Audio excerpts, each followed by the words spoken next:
So I'm gonna narrow my focus on the things I can control.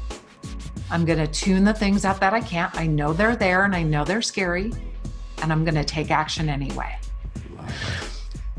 That's it. And then it works.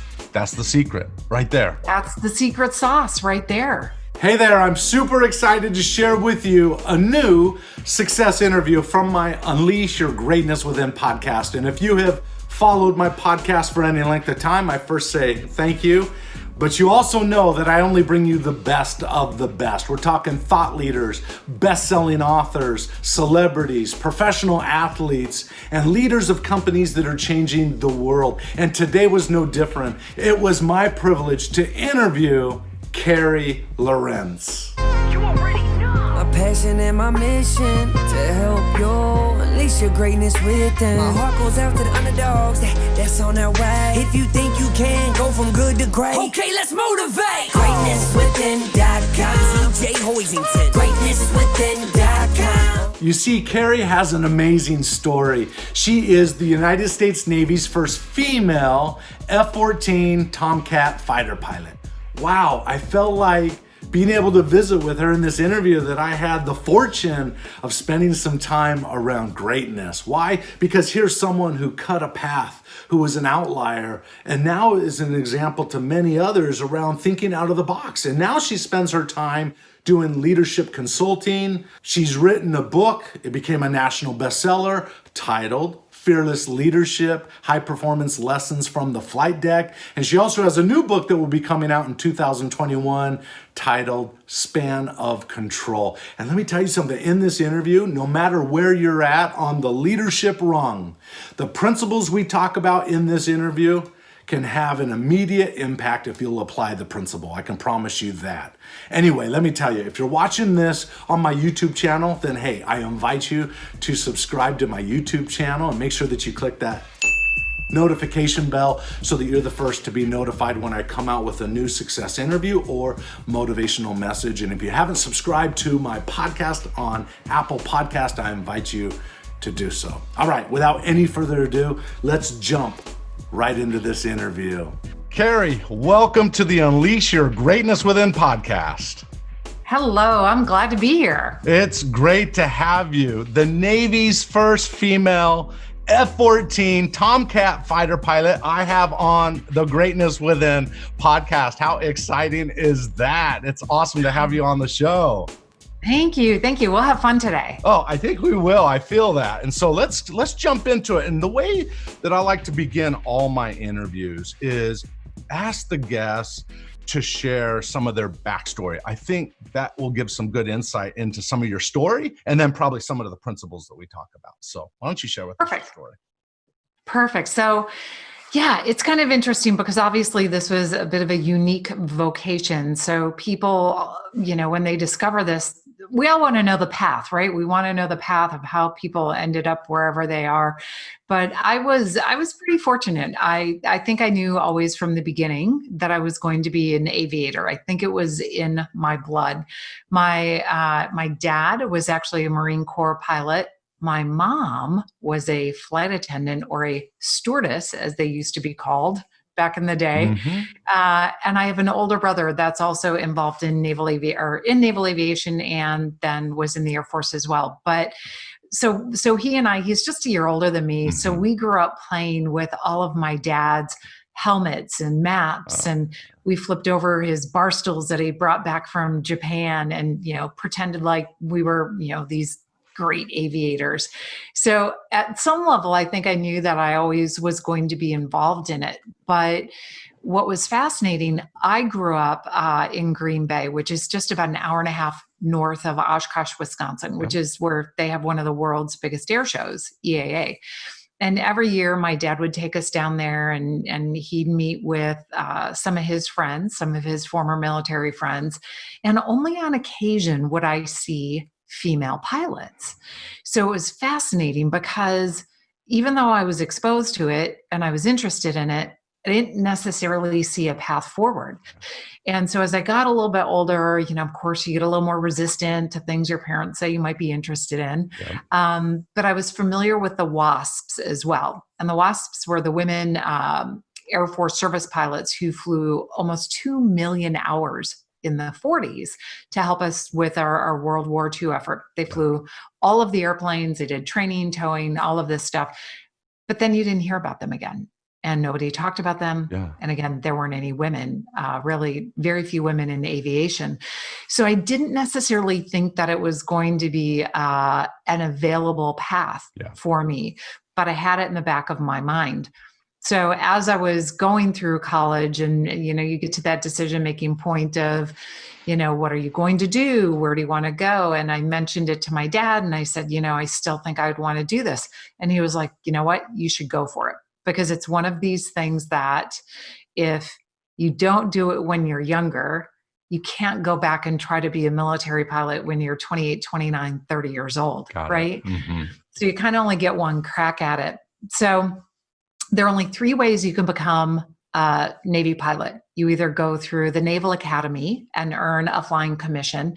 You go through an ROTC program at any college in the country, and then hopefully get a flying spot out of that. Right. Or you do what I did, where you're just a regular college graduate. So you might be an aerospace engineer, Parks and Rec major, or like me, I was actually a psychology and social work double major. Oh. So I applied to the Aviation Officer Candidate School program, and it's a 16-week metamorphosis taking you from earning your commission or from being a college graduate to earning your commission and then going to flight school. So that was the path that I had to take to try to get that to be a possibility. So a little bit different maybe than some, but about a third of how we get our aviators in the Navy. So what message, maybe I'm jumping way ahead here. Maybe I'm jumping to the conclusion of this interview, but in the sense that this question, what message would you have for every young girl, or it could be a boy, right? But they have this goal out there that is audacious. It's big. There's no pathway already set up to follow in your case, right? What message would you have for them? Because you were an outlier, if you will. Right. So you know what, for young women or girls, and this does still apply to men and boys as well. For sure. But don't wait for an invitation to make a difference. I think that is one of my messages. Do not wait for an invitation to make a difference. I think too often, and particularly with women and even high-performing women, and you definitely see it now with younger women and girls, we tend to think that our performance will speak for itself, or that as long as we perform well, or maybe we're trying to risk manage something to not make any mistakes, we think we're going to be noticed, and we think that people are going to invite us to the party, if you will. And you know what? I have a few more years of experience under my belt now, and that's simply not true. Yes, your performance matters. Yes, you have to be willing to take that first step. But in order to achieve anything of note, or something even that is significant to you, whatever that may be, you cannot wait for an invitation to make a difference, because it simply is not going to come.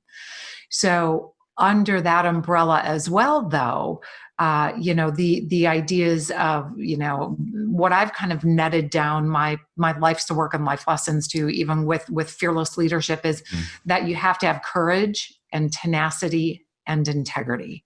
Those are 3 really, really profound personal traits and performance traits, high performance traits that I've found with my work, not only in the military and across all military endeavors, but for the last 15 years, I've worked with, the Forbes Global 2000, Fortune 10, Fortune 100, Fortune 500 companies. And those are underlying principles that you will not find any high performer not have those. Love that. You can't get to this level without having those 3 basic, but not always easy, characteristics or traits. Okay, so we're going to jump into those principles, because when I went through your book, Fearless Leadership, powerful book, love the stories, but the principles are sound. And that's the key that I think this is really powerful. And by the way, you have a new book that will be coming out possibly next year called Span of Control, I think, right? Is that right? Yes, sir. That's it. Super excited about that as well. So I might have a question about that, because you said this in the book. You said, cruising through the impenetrable blackness at roughly 350 miles per hour, the aircraft carrier seems about the size of a discarded postcard stamp. Yeah. And I have to land on it, you said. Give the audience a little scenario of the under pressure scenario that you had to deal with. And maybe I'll have a follow-up question with that. So give us a little bit of the kind of the visual of that.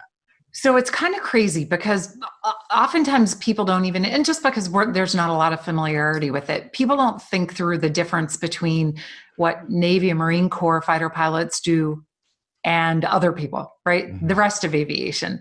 Because what's really unique about both the Navy and Marine Corps fighter pilots is that we are the only fighter pilots in the world who will actually dare to land high-speed fighters on aircraft carriers at night. Nobody else will do it. Oh, okay. They'll land helicopters at night, but they will not land any sort of fighter at night. Mm-hmm. And from a perspective, context, if you will, if you can imagine, most commercial aviation or other military services, you generally have 8 to 10 or 10 to 12,000 feet of runway to land on. When we're coming aboard that aircraft carrier, it's not even 300 feet of landing space that we have. And one of the things that we have to do, especially when we're landing at night, is that if you can imagine for a second that you go into your closet, right? And you close the door. So I'm going to assume your closet doesn't have a window in it unless you're super bougie. Right. All right. Lucky for you, you have a window. Yay. And you put a blindfold on, and then you put another blindfold on, and you sit down in a chair and you spin around and try to do your job. Right?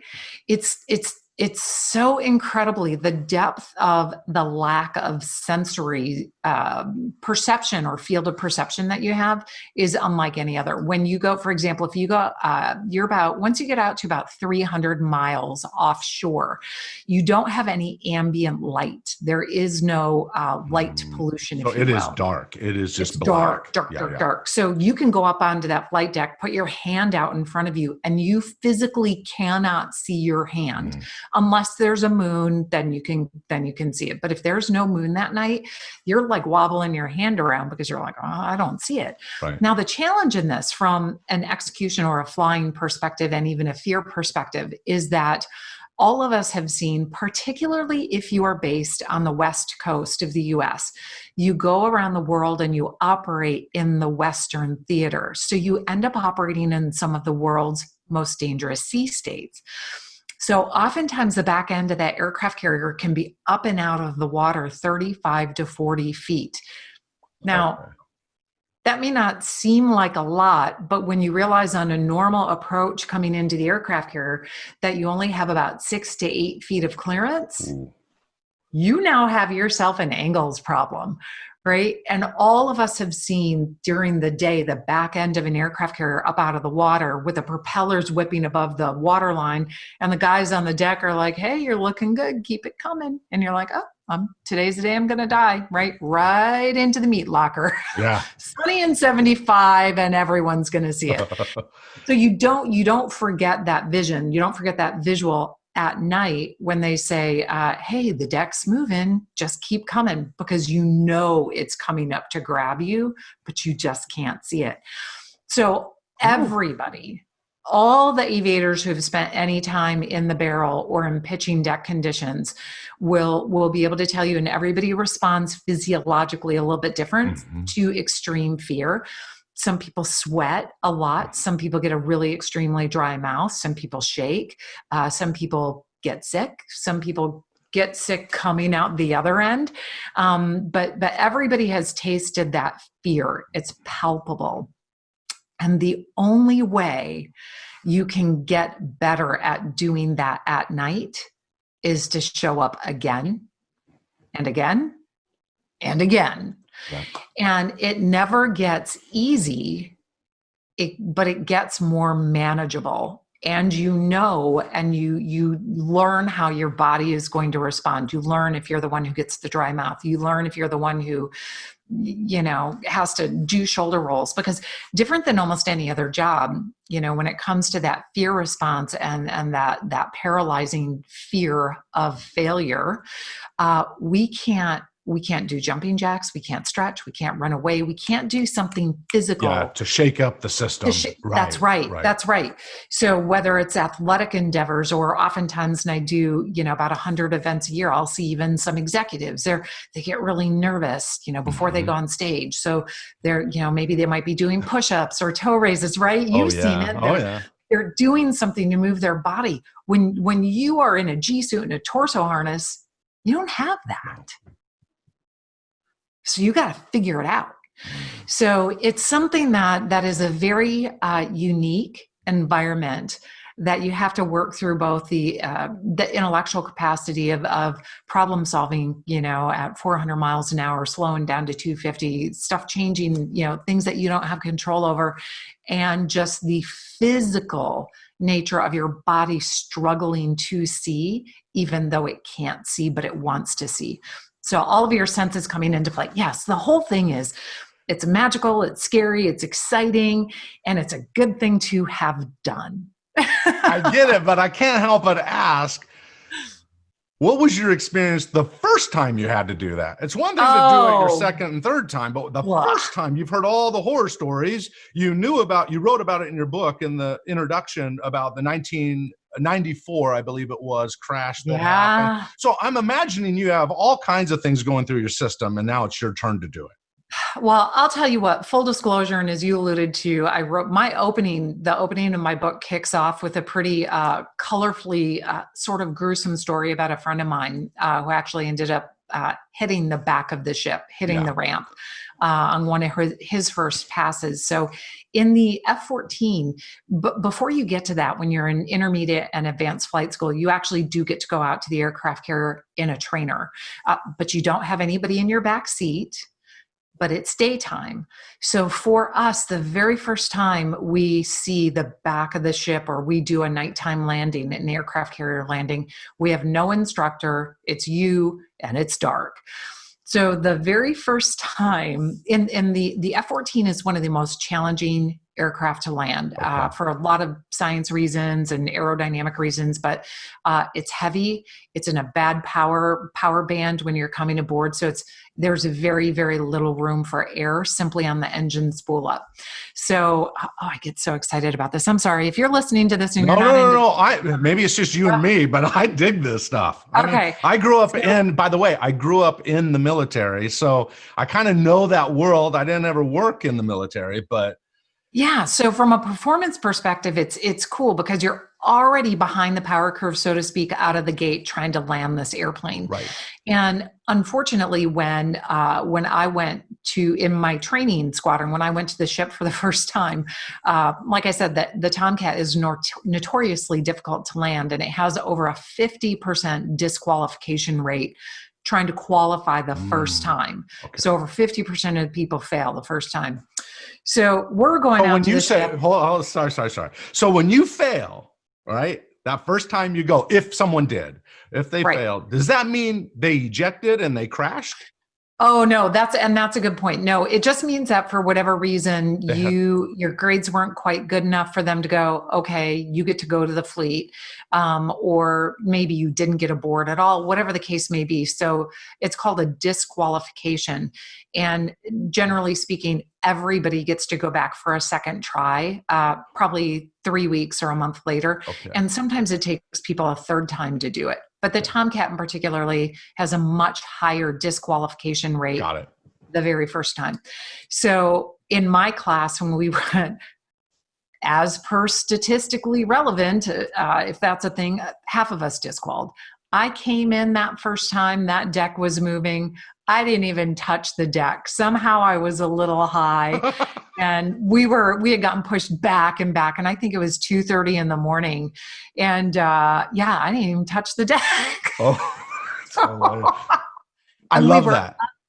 Yeah. I mean, God, it happens, right? Not my proudest moment. I was so shell-shocked by it. So, and I know we are bouncing around, but golly, that's gets no. But hindsight, you're a little older now from that time, probably. So you think about it, that's a message for everybody, that the first time you go attempt something that's difficult or you've never done it before, and it's out of your comfort zone and your emotions are going into freak out mode, right? Anxiety, tension, feedback, and you don't, you have to go around again, give it a shot. That's right. Yeah. And until you do it, people think, oh, that'll never happen to me. And it's not that I didn't think it would happen to me. Right. I just didn't think it would happen to me. Right. It's funny how the mind plays games, right? Yeah. Right. Because you can't go into it thinking I'm going to be the one to fail. If you start flying defensively, if you start doing anything defensively, convinced that you're guaranteed to fail, self-fulfilling prophecy, right? You're going to fail. So, but because of when I actually went out to the ship, the ship was already, they were behind schedule. Everything, was behind. So when I didn't get aboard on that first pass, and because it was so late, they were like, yep, you're going to have to come back. Not that it was spectacularly ugly. We just didn't have the time. So, but you asked what it was like the very first time. It was, people can tell you that it's disconcerting, that you lose all of your senses. The senior guys can tell you your legs are going to shake, or, hey, don't, it's going to be intimidating. Don't worry. We've all thrown up. We've all done this. And you're like, yeah, I've got that. But until you actually experience it, for sure, you hope that all of your training gets you to the point where in that first time you're able to perform flawlessly. But there are situations where that simply is not going to be the case, right? So what do?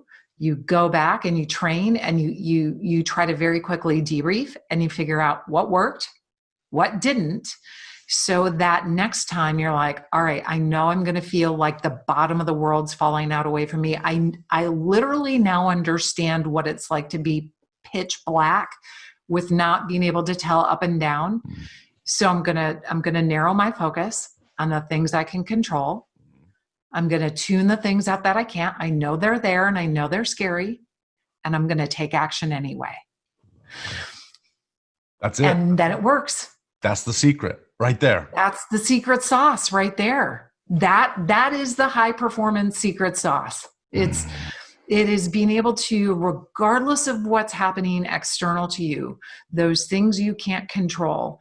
It's not that you tune them out so you're not aware of them. Yes. You have to be aware of them, but you're not fixated, and you're not trying to give your attention equal access to those things you can't control. So it's bringing that focus down, bringing that filter down. And we always, generally, and I know you speak with tons of high performers, but being from a military family, you probably heard, keep it simple, right? Yeah. We always keep it simple in 3 things. And even when we're working in these really chaotic, super sophisticated environments, when you start getting down to that last quarter of a mile, inside half a mile, quarter of a mile, it's 3 things. That's it. It's not 30 things. So you're relying on your training, and then you're only focusing on 3 things, so that if you get those 3 things right, success should be, I hate to say guaranteed, but you've taken out everything else that you can even control. So your chances of success are much greater once you get to that point. So what are the 3 things? Remind us what the 3 things are. So once, for us personally, from a landing perspective, right, once you get inside of that half mile, we call it meatball lineup angle of attack. So it's controlling, understanding visually where you are, whether you're high or low. Right. Lineup. Right? Because it doesn't matter if you're landing on speed. If you're 10 feet to the right, you're going to take out a bunch of people on a bunch of airplanes. So you have to get the lineup right. And angle of attack is just the pitch of your airplane, because again, different than if you've flown commercially or other airplanes in the military. You want to grease the landing, right? You want to be able to hold a drink in it, not be disrupted. But when you're landing on an aircraft carrier, it's critical that your tail doesn't move, your tail hook, because if you bump the nose down at all, it lifts the tail hook up 10 feet or 12 feet, whatever it may be. And then you're not going to snag a wire, and you're going to go back around again. Yeah, right. It's those 3 things, right? So once I'm in those last 10 seconds, 8 seconds, If we're on fire, then either somebody else is going to eject or we're just going to ride that fire right into the deck. But those three things, unless I hear somebody say eject, that's all I'm focused on. And that's how I'm going to achieve or execute a successful landing. Love it. So, okay, let's do this. We went long on that. Yes, and sorry. I know. Sorry about that. Don't be sorry. I encouraged it, so I apologize. But I find it really interesting. So that was a little personal desire of mine to hear more of the background on that. And there's a lot of subtle principles in there. Okay, let's shift gears. Let's talk about leadership. Let's do it bullet point style. Listen, I read your book. I have 8 pages here. Right? So we won't be able to get through all of it, but just know that we're going to go through a couple things. So the first one is on courage. You say, acknowledge that leadership isn't a gift. Ooh. Yeah, for sure. I think that people need to understand that personal development and leadership development is going to be something that you have to take ownership of and be responsible for. And that courage, because it's that flip side of fear, is going to be that first vital element to fearless leadership. And if you can cultivate courage in yourself, then you'll end up having what it takes to see limitless possibilities, and be able to see the opportunities in the future that will also allow you to tamp down some of those voices, either external or internal, that are telling you that you're not worthy of that journey. But without having the courage and developing a sort of why not me attitude paired with the desire and the commitment to do the work to get better, that will get you on that leadership journey. I would suggest that the higher the vision and living in alignment with your purpose, the feelings of fear are reduced where courage becomes easier, right? It's easier for me to do the hard thing when I'm going out of my comfort zone. I'm just thinking back in my career and so forth. Because my vision was so strong, it reduced the fear associated that if I didn't have the vision's what carried me through, right? The purpose is what's carried me through. Right. The purpose is what drove me with the discipline to work hard when no one was looking, to do the training, the development, and so forth, so that I was prepared the moment that situation arose. Absolutely. So for everybody, purpose will be your anchor. Whether you're trying to execute on an individual level, you're running a team, you've been running teams for 15 years, 20 years, purpose has to be your anchor. Out of all of the research that tries to look at what are those levers, what are those things that can consistently drive high performance, because we're looking for consistency in this, right? And consistent greatness, not just a one shot in the arm. Yeah, exactly. Right. Because that's, yay for you, but now what? Right. So, but purpose is your anchor. Teams and people who understand what their purpose is, that is the single greatest determining factor on whether or not you will stay relevant and stay at an elevated performance level longer than anybody else.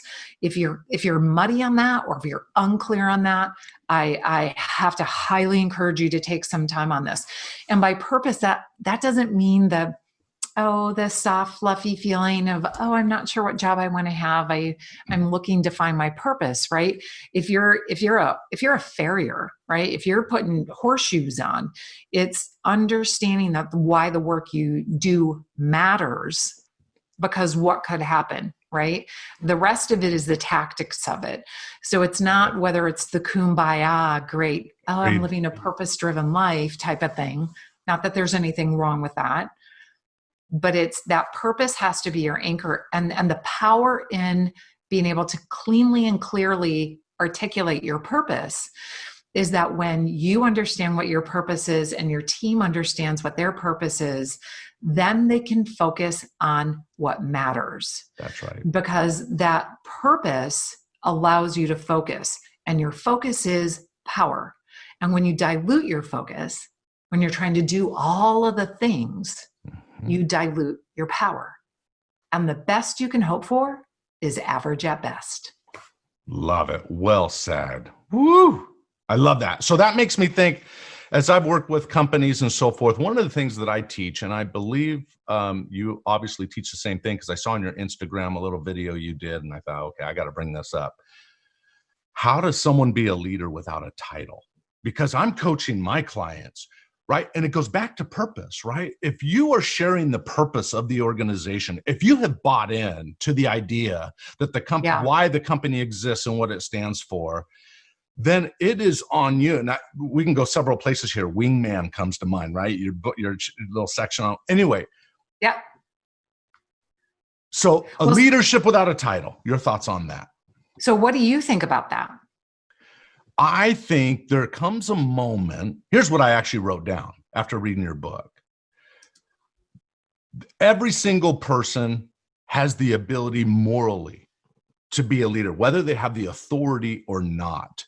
That if you're in alignment with the values and the purpose of the organization, and you see something that needs to be said, or you see something that isn't working right, or there is a better way, you cannot allow your fear of not stepping on someone's toes or being an insubordinate toward a leader or something else get in the way from doing what's the greater purpose, the greater cause of the organization. And in my experience, I know you have something to say. I see it. This is good.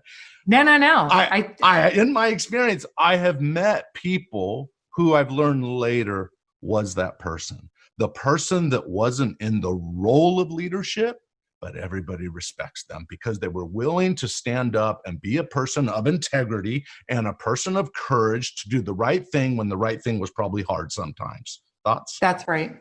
No, I agree. And so I think for me, I think one of the biggest ways if you want to use even a metric or a scale, or how do you look at that, is leading without a title. I believe the strength and part of that as well. And one of the biggest things is leading by example.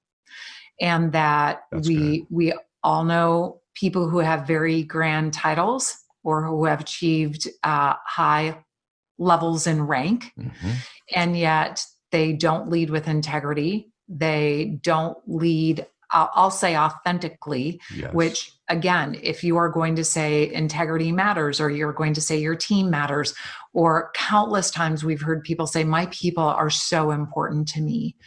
As you find out, I'm not going to drop names, but anybody can do any research in the last 2-3 months. There have been several companies that even through this pandemic have filed for bankruptcy.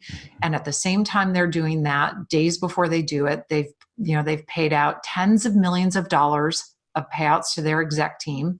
They've filed for bankruptcy, and now they're still getting millions of dollars. And they're asking employees, as you gave examples in Fearless Leadership, the book, where they have asked employees to maybe take an 8% cut in their pay, while not telling the masses, the people, that they're going to do this on the side and put some extra money in the trust to pay bonuses to the executives. Right. The whole golden parachute. And I know I coach a lot of executives. I work with executives. I work with the C-suite. I'm not sharing a position or the way I feel about it any different than I would with a room full of, 500 Fortune 500 top execs.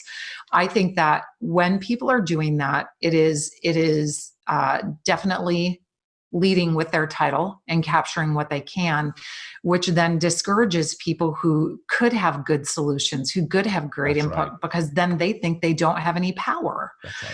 So, and through that, you've shut those people down. They're no more those frontline workers that had the potential and had the vision and wanted to get behind. You've lost the trust, and now they're not giving their all, and now the company suffers because of it. That's right. And then, what do we have? We have, almost any state HR association, or you look at even the head, SHRM, they can show you, we've got about a 70, and things might be different now in the last even 3 to 4 months, but generally speaking, we in the US run at about a 70 to 80% worker disengagement rate, which is mind-blowing to me, because that is 100% a leadership failure. That is not on those people. That is not on the managers who are disengaged, or the directors, or the frontline service worker. That is 100% a leadership failure. And it blows my mind that we've settled into this complacent space, because imagine if you were able to inspire the people who you work with and work for to show up a better version of themselves, to feel like they are valued, to feel like they are invested in. What we could accomplish as a country and organizationally. So what do you see? What do you see inside organizations with leaders, right? You talk about doing walkarounds. You talk about getting out with your people, communicating with them, building relationships. Because here's what we know about leadership is that if you don't have any followers, you're not a leader. Well, yes, and you may get a group of followers that ends up being very damaging. Yeah, 100%. Right. So I know I'm splitting hairs a little bit on that, but then what can happen via industry, team, organization, whatever the case may be, is that you can so solidly shift going down a path that is going to be very difficult to get back on course. So some of the companies that I've worked with, and oh gosh, I'm so grateful and so blessed to have worked with some phenomenal leaders. 100%, right. There are people who, and I've known for 14, 15, 16 years that started off over here and now they're up here. Oh, yeah. And they are the exact same personality and person with the same value set that they were 14 years ago or 12 years ago. Now, from an execution perspective, the skills are different. The time that they spend is different. Right. But when all of a sudden you see, and I've got a couple of people even in mind, I see them on site at a big event with, 2,000-3,000 of their employees. They're still in the hallway, hands in pockets, shaking hands, laughing, asking people, how are they? What do you need help with? Do you feel like you're resourced enough? Don't give me the happy smiley thing. Tell me what you really need. Yeah. They ask about their kids. They ask about their dogs. And they're actually invested in those teammates, those associates, as people, not just as a profit center. Love it. Love it. And that has to do with authenticity.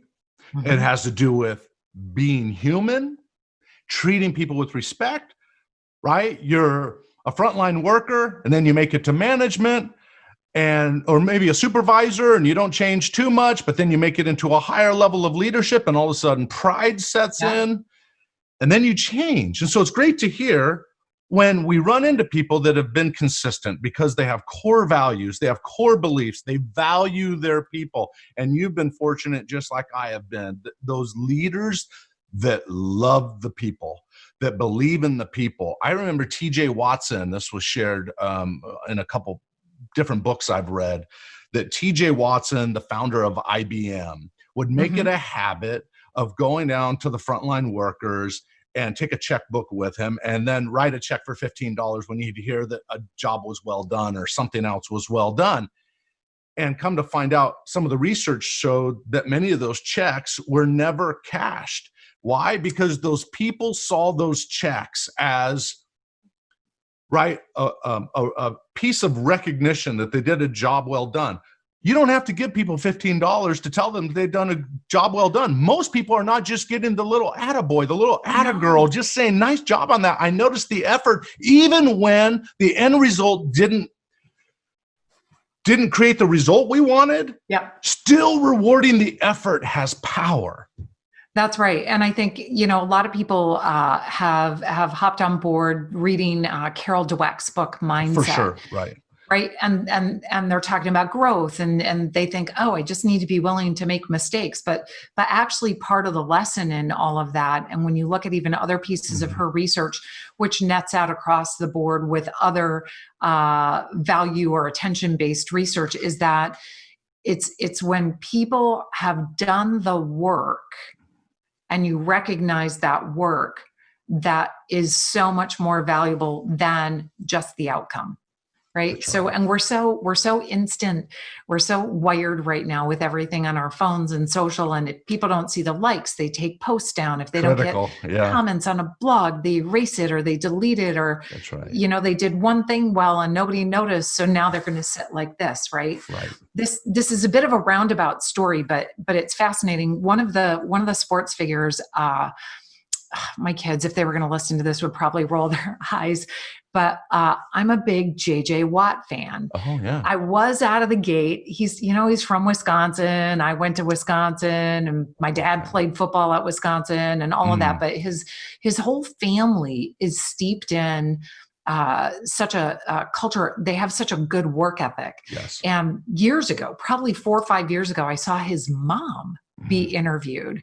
And she was talking about at some point in college when things weren't going well for him. He hadn't come to Wisconsin yet, and he came home for a summer and was lazing around, not doing anything. And she was like, I'm not going to be the only one working. You need to get a job.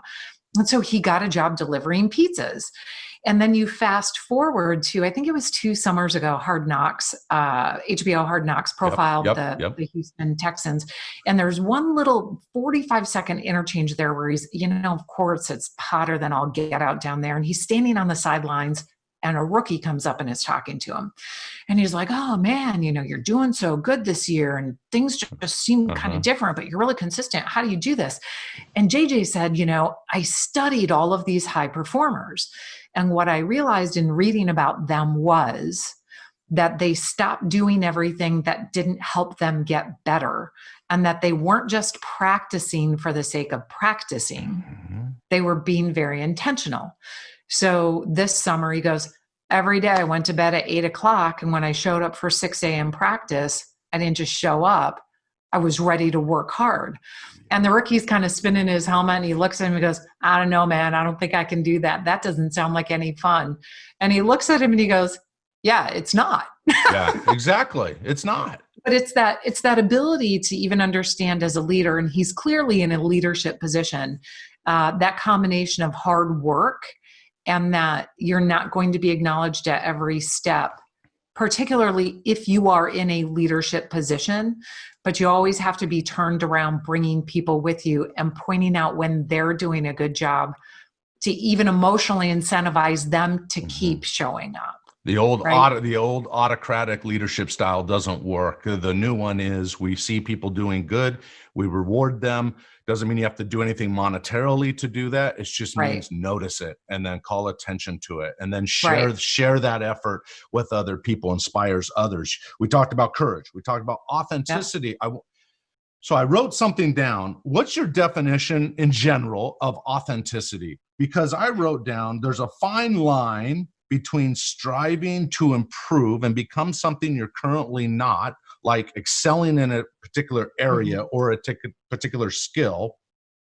I call it as if, act as if in the moment, and being authentic. And I think you can act as if, because the biggest room in the world is the room for improvement. You can act as if in the moment to be better, but still be authentic at the same time. Do you have any thoughts around the definition of being authentic?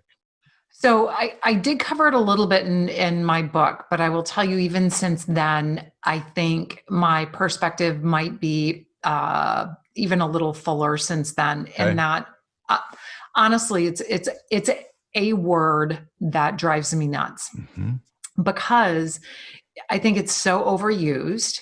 And I also think it's spectacularly abused because it has been pushed out there so hard in different books, journals, whatever, in the last 5 to 10 years. People think that, you just have to be authentic, just be authentic, and just be you. That's opened up the door to a lot of people being complete jackwagons. That's right. Because if you say, well, I am what I am, that's authentic. Well, who are you, Popeye?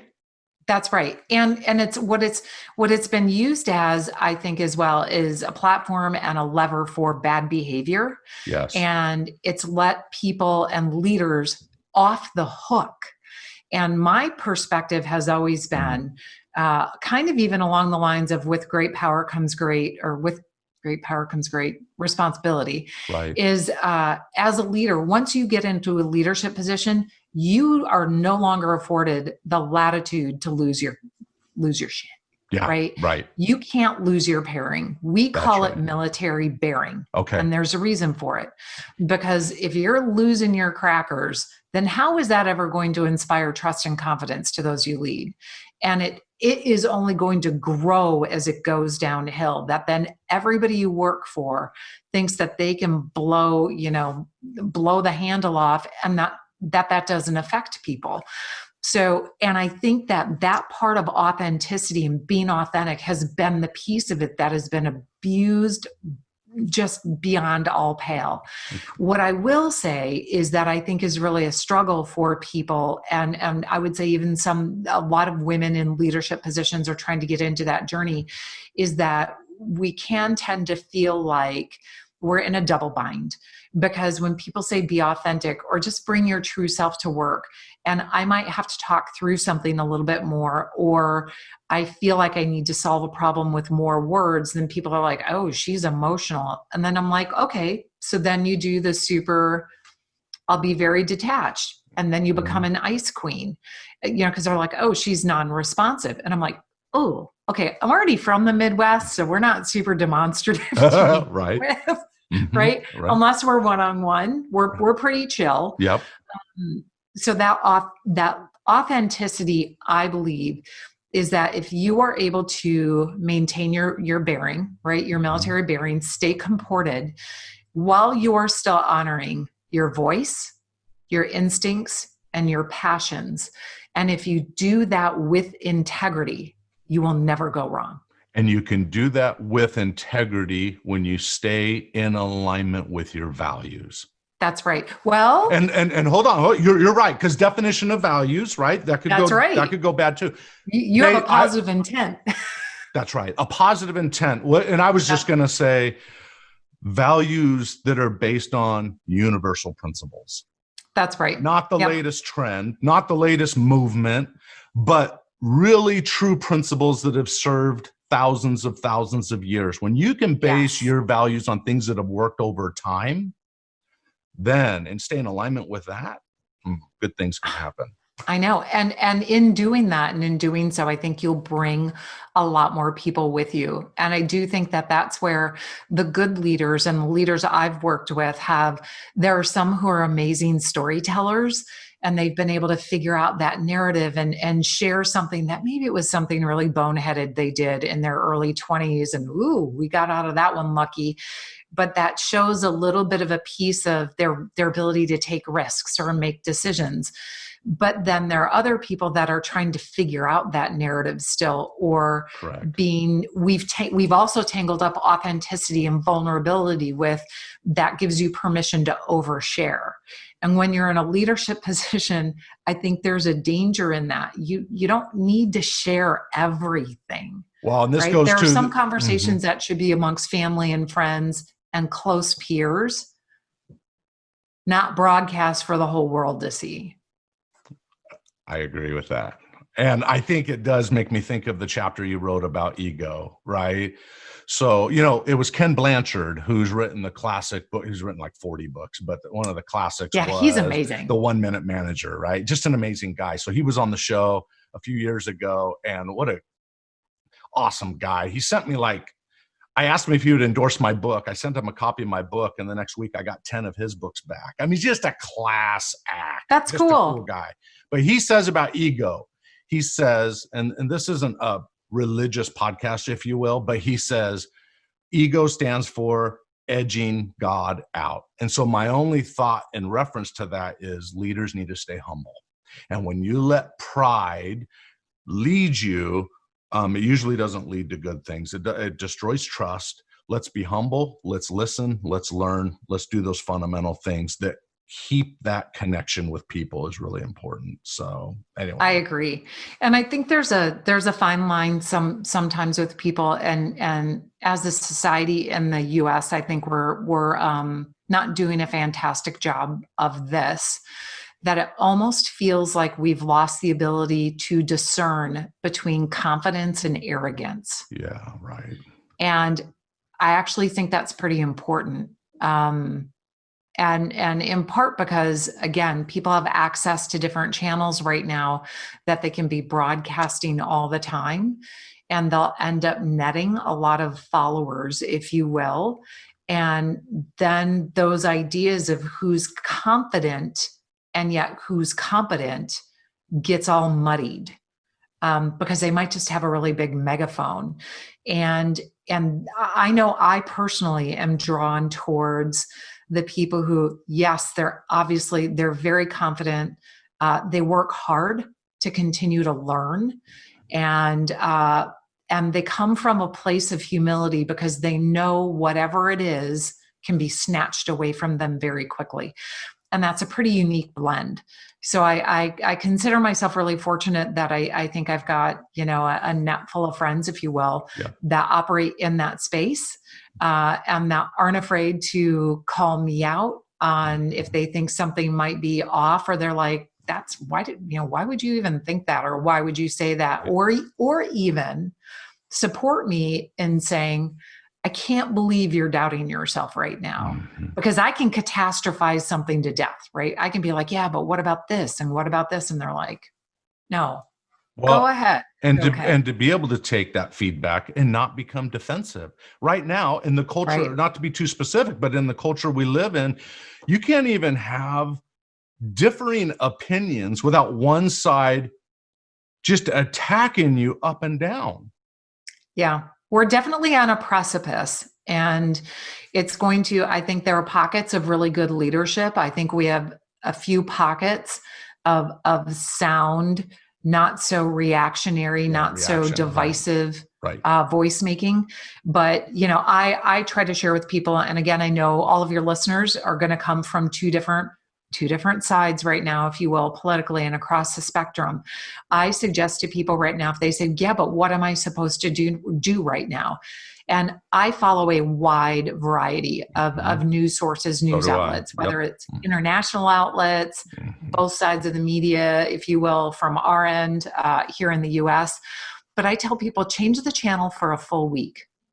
If you're a Fox watcher, go to a different channel for a week or a week and a half. If you never watch Fox for a week, or even open up on your laptop MSNBC or CNN, put the BBC in the middle, if you will, and then put Fox on this side, and look at the different levers and ask yourself, why are they feeding me just this side? Or why is this story not even in this outlet? Because I think we're living in such a soundbite world right now that we've lost that ability to be a critical thinker. And not to make an excuse, the people who are, I would say, and I know we're going off topic a little bit, but I do think this is a leadership issue as well. And from a greatness perspective, how do we keep our country intact? When I was growing up, it was the mark of a good journalist that you did not know where their political persuasion was. Oh, for sure. Oh, that's not the reality today. You didn't know. You know where people stand today. Yeah. Yeah. But it's fascinating because perspective and context matters when you go, and you've traveled quite a bit. And I know I love when I go international and I'll watch CNN International, because it's like the news used to be. Yes. It's not. That's right. It's not slanted one way or another. And I'm so fascinated by it. I feel like I'm a puppy sitting there with my head cocked going, why is it not like this at home? Yeah. Why is every channel not like this at home? So I think we just have to be really aware of, if we're trying to bring our teams and our companies or our families to a place more valuable than where we are right now, at the same time, we have to keep the aperture open and continue to learn. We have to be very cognizant from where it is we're getting our information. And that will allow us, I think, to get further faster than if we get locked into just one source. I agree. I just wrote down here, for every listener, you will always find safety in universal values, in time-tested values. And even though the world is reactionary and all kinds of ideals and focuses are being spun around, number one, you don't need to jump into every conversation. That's right. There are many times I'll see something on the news that will cause my blood to boil, and I will write a post, and over 100 times I never post it. It's almost like I'm able to get it off my chest, acknowledge that I can see reality here without being delusionary, and then I just leave it alone because I don't think I need to jump in every conversation. And I think great leaders need to realize that as well. You don't need to jump into every conversation. You need to be open to differing views, and you need to collaborate, and you need to allow voices to be heard, and leaders need to be able to hear feedback from their people, but then base decisions based on their company values, which I would say most company values that they have in place are based on fundamental universal principles: trust, honesty, safety. We care for our people, right? Those are fundamental principles. Yeah. The challenge is when we lose our way, right? And unfortunately, I think, and I talk about this, that, people think of accountability as a 4-letter word, and that we get very defensive. We don't want a different side. We don't want negative feedback. And that is from the rookie, the nugget, the first day on the job, to a lot of the most senior officers and board directors, right? The directors on boards. Don't tell me the negative news. I don't need to hear that. Or I don't want to hear what you think I'm doing wrong. And unfortunately, what happens then is it stops that ability to grow and get better. Now, your balance sheet might be showing a positive, but you have a trail of terror and tears in your path, right? So where are you going to be 10 years from now? That's right. It'll eventually catch up. Exactly. That's right. And whether that, and you may not see that dip in, and if we're talking large scale organizations, you may not see that dip in shareholder value or stock value. But I'll tell you what, there's a very real cost in probably your retention rate and the costs involved in bringing people on board all of the time. And so, it's interesting. We used really simple, straightforward processes to try to get better. One of those tools that we always used in aviation was debriefing. After every single flight, we took the time to debrief because we wanted to learn what worked, what didn't, and why. And those are both the good things and what we call Top Gun style others, right? So it's not goods and bads, it's goods and others. Okay, got it. Because what we don't want to do is we don't want to leave success to chance.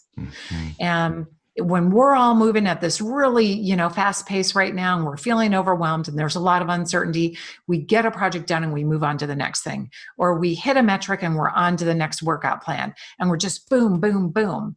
But we're never really taking the time to be reflective, which means if we celebrate. If we stop doing any one of these things, then we're not going to be able to respond to changing market trends quickly. We're not going to be able to respond to competition. We're not going to be able to respond if we're athletes or high-performing physical individual people to physical challenges, because we've literally left success to chance. So there are things in play. I wish I'm on a couple of boards, and like I said, I get to coach a lot of good executives or highly placed executives. I wish more people took the time to debrief, because they would learn very quickly that within the debrief, when everybody is on board and we have that shared sense of purpose, the debrief is not about placing blame. Yes. It is not about who is right. It is about what is right. Yeah.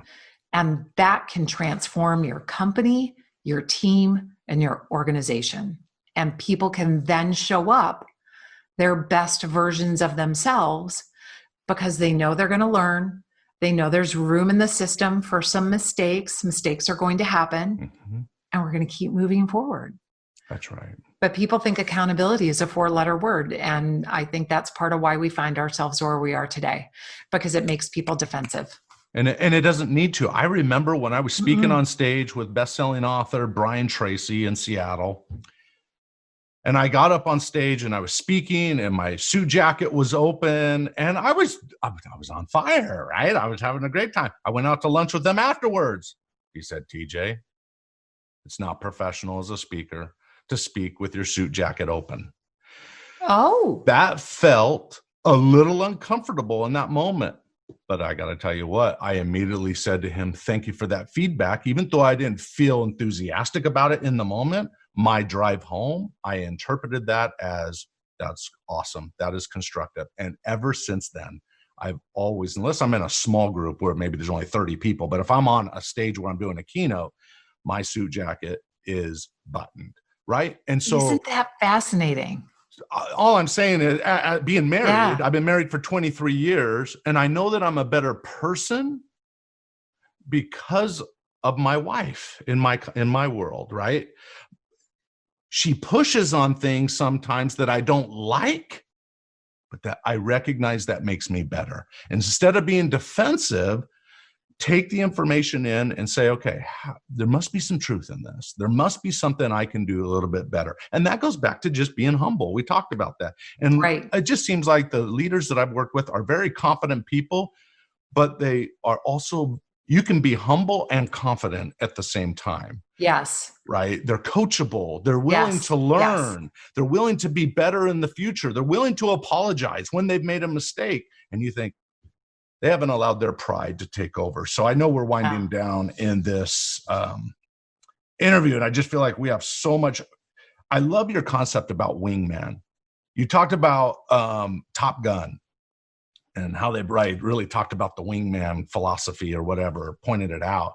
And you're like when you go back to our first question where I said, how can you be a leader without a title? You can be a leader by, as you said, by being an example. And that's what makes, correct me, step in here anytime. That's what makes a good wingman. Someone who's on your side, willing to support you, and may need to say some things that might hurt the ego just a little bit, but it's for the greater good. Any thoughts around wingman? Yeah.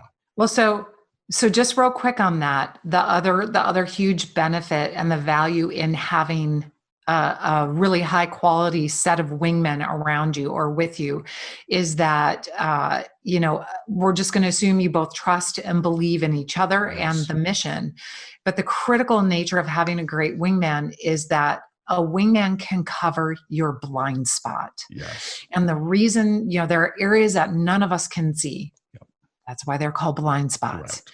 And the number of times I've even asked people when we delve into any of that material, even in big events, I'll ask people, does anybody in here think who in here doesn't think they have a blind spot? Invariably, a third of the hands will go up where people are like, no, I think I'm pretty wired. Like, I think I've got it. And I'm like, that is the definition of a blind spot. That's exactly. Because you can't see it. Right. So having a great wingman can not only provide you great emotional support, but helps cover those blind spots of things that you either, because you're so involved in what you're doing, you can't see, or from a performance or a personal perspective that they can kind of hold you back a little bit or go, I know this isn't your intent, but X, Y, Z, right? And that's the difference, as you know, and I know the people that you've been able to lead and chat with, that it's those strong relationships that have trust and mutual support and teamwork that are so critical, that we don't come into the relationship or the engagement with contempt. Right. And that is critical, because then if you and I have to work together and I know that we're aligned, we have those shared values, that you're not showing up with contempt, then I'll trust you. That's right. And we can collaborate effectively. But that requires you as an individual to build a relationship with that person. You don't need to invite them over for dinner. We're not talking about that. No. But we're talking about finding out more about them. Tell me about your family. Tell me, right, just what are your goals, right? And it's not just a leader. It's when you can build it, when you think of customer service or you think of sales and you think of leadership, every one of those is about relationships. But you have, have to make it an intentional effort to build those relationships by asking questions, being curious, finding out more, going, oh, I never thought of it that way. Oh, that's totally different than the way I always imagined it, right? Yes. Which opens up an opportunity for more conversation, which leads me to say great leaders that I've met are comfortable with saying the phrase, I don't know. Absolutely. I don't know compared with or in partnership with, if I tell you I'm going to do something, I'm going to do it. 100% Follow commitment. up. Yep. I follow up, I follow through. And if I can't get it done or I can't meet that thing that I promised you, that deadline, I tell you as soon as I know I'm not going to be able to make it. I might even tell you the reason why. And I tell you, this is when I can get it to you, or it's going to be, and that is as soon as you realize you're not going to make something happen that you promised or that you said you were going to be able to do, you have to communicate that and not hide it and not make excuses for it, not cover it up, own your stuff, right? Say, I'm sorry. I totally forgot. I've been overwhelmed and honest to gosh, it fell off my radar and I'm a jackwagon. Yep. Can I get it to you tomorrow by 8? And then they're like, oh yeah, I totally forgot about it. But if you don't tell people, it's that follow up and that follow through that is so critical as well. And when one of the things that the Blue Angels are always amazing about, even in their debrief, at the end of every debrief, we go around, hey, this is what I saw. This is what I messed up. I can fix it. Yes. And what that does is it gives everybody at the table or in the debrief, everyone's like, all right, well, we don't have to, the elephant in the room's gone now, right? Exactly. Because and we're like, I can fix that. And it gives everybody in our team trust and confidence that you messed something up and that you're going to take action to fix it. And that, golly, that's so powerful. It is so powerful. So powerful. Totally. And it takes confidence to do that. Sure it does. But I think that you're hanging it out there. You're hanging it out there, but that comes from a place of confidence to do it, but also a place of humility, which says, hey, it's a way of being honorable, right? And so, hey, I can improve in this. I'll get it done. Give me another shot. Okay. And circling back to that wingman thing just for a second too, even organizationally, as soon as you know you're not going to do something and you tell people, it lets your whole team adjust. Oh, right. If you say you're going to roll out a whole program and you don't, you better start telling people, or they're going to be the ones taking fire over it when everyone's like, where is this? Why isn't it done? And they're like, oh, I have no idea. That's good. So it gives your whole team a chance to go to plan B or go to plan C and adjust and hopefully still have a great outcome. So again, I mean, for you and I, we've been able to talk to lots of amazing people and you've done a ton of research, and it feels like some of this stuff should be table stakes because they're time-tested principles. You would think, yeah. And yet in the chaos of all the shiny new things and people being overwhelmed, they're some of the first things that get dropped by the wayside. And then it adds up and it breaks down the system. It breaks down teamwork. It breaks down leadership channels, and it makes everything harder. It adds churn. It adds expense when none of it maybe had to be that way. Comes down to the fundamentals, right? And sometimes we just get comfortable and we go on to autopilot and we forget about some of the fundamentals. And complacency, especially when you're successful. Love it. The easier it is to be good, the more difficult it is to be great, right? And that's because of complacency. All right, listen, Carey, we could go on and on. I know we could. I know. I should have brought a snack. I know, right? So in your book, we won't go over it, but you have the 7 steps for leading yourself through adversity. So I invite everybody to go check that out in your book, Fearless Leadership.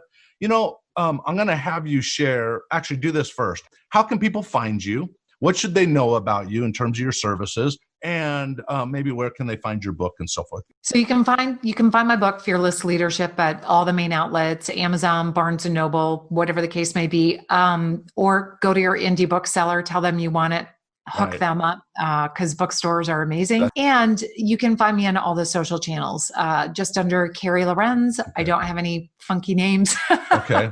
So Instagram, LinkedIn, Twitter, and Facebook. I'm a little less on Facebook these days. Okay. More on probably Twitter, LinkedIn, and Instagram. Okay. So. Got it. All right. Well, we'll put and my website. Yeah. And so what's your website? We'll put all this up. We'll put your Twitter, it's- all your social media that you just mentioned, and then what's the website? Yeah, it's super easy. www.careylohrenz.com. CareyLohrenz.com. Awesome. As I've been reading your book and obviously visiting with you now, I just had this thought, my concept of greatness, your concept of fearless, right? Fearless leadership really are really the same message. And the message is basically this to all the listeners, and any thoughts on this as we close, is it's not the fact that we're not going to feel fear from time to time. It's that we feel the fear and we do it anyway. And that's the key to life. It's stepping into that place and realizing that you can do it with the training, with the development, you can do it. And at some point you have to step into it. So go be fearless, go have that greatness within. My favorite quote of all time is George Lucas when he said, the founder or the creator of Star Wars, he said, we're all living in cages with the doors wide open. And the reality is, unless you're willing to step out, as you've very well talked about, articulated in the show, is unless you're willing to step out into that unknown, unless you're willing to land on that aircraft carrier when it's totally pitch black outside and trust that your training will come through, it's never going to happen for you. So you've got to go into it with sort of a fearless spirit. Any last thoughts there? Yeah, I would say two things just really quick. There was a study that was done, and it was years ago, that people there was a researcher who put electrodes to watch people's heart rates when they were jumping out of airplanes. And the highest their heart rate was right before they jumped out of the airplane. Not when their little pink bodies were hurtling towards possible death. Outside of the airplane, right before they jumped. And so I try to remind myself, even when I'm teetering on, feeling like I might be paralyzed by fear, or feeling like I'm too scared to do something or too intimidated, that just understand physiologically and psychologically, action conquers fear. And bold, fearless action is what is going to be required. Love that. That's it. Well said. That's awesome. Thank you for being on the Unleash Your Greatness Within podcast. I really appreciate it. TJ, thank you. Thank you for having me. You bet. All right.